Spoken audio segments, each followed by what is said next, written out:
Hello everybody, welcome to my channel. So this video is about cells. There is a wide range of organisms on the earth and each organism is made up of cells.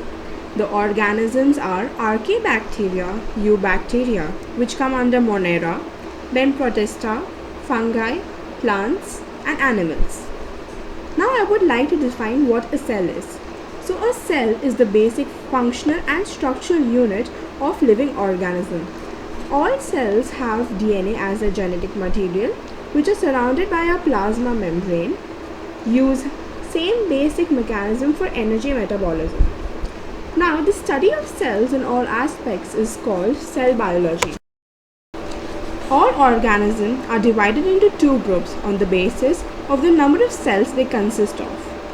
The first group is unicellular and the second one is multicellular. Unicellular. An unicellular organism is represented by a single cell.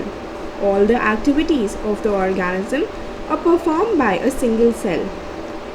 There is no division of labor within the cell. Single cell performs all the life activities. Reproduction consumes a single cell.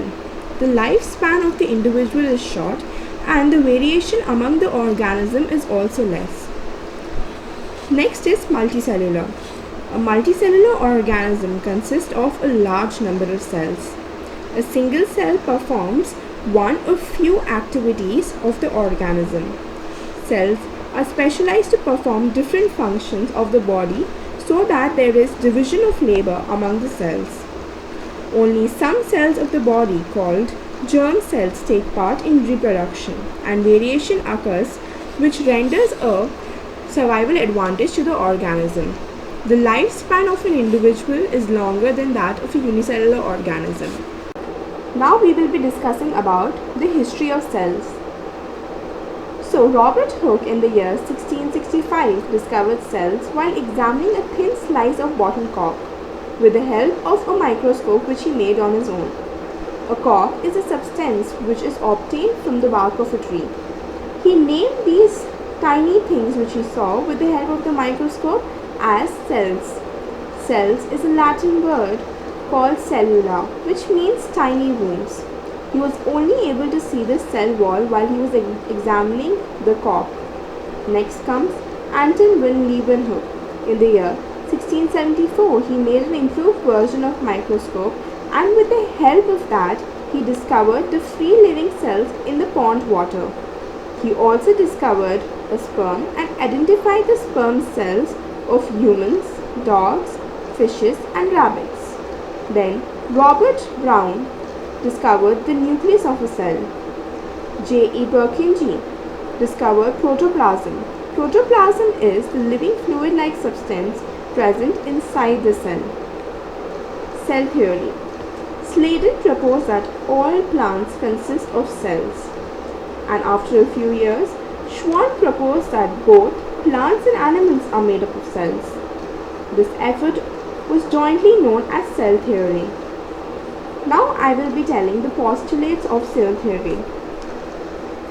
All organisms are composed of cells and cell products. All metabolic activities take place within the cell. All cells arise from pre-existing cells only. Every organism starts its life as a single cell. Now we will be discussing about how life originated on Earth. Haldane proposed that life originated from simple inorganic molecules.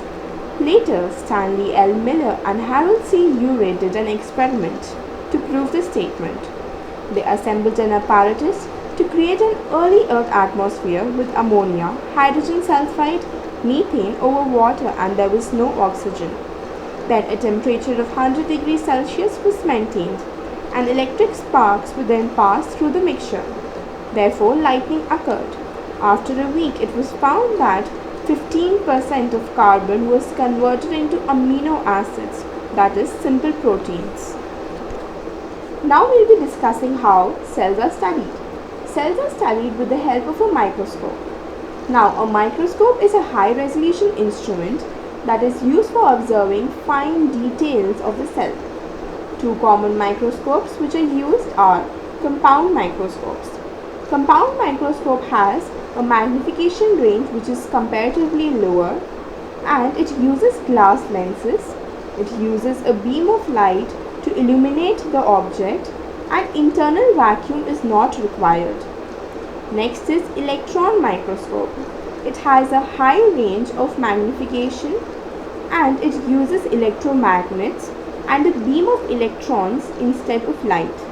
Internal vacuum is essential for this. All cellular organisms are divided into two groups. One is prokaryotes and the second one is eukaryotes. Prokaryotes. They are organisms having primitive and incomplete cells, and their cells are called prokaryotic cells. The cells lack a nucleus and membrane-bound cell organelles. Cell organelles are subunits of a cell with a specific function, for example mitochondria.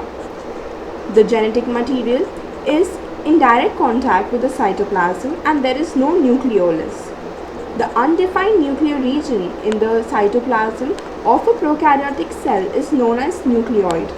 The ribosomes which synthesize protein are present. There are 30S and 50S ribosomes. Then single chromosome are present and cell division occurs by fission or budding. There is no mitosis occurring.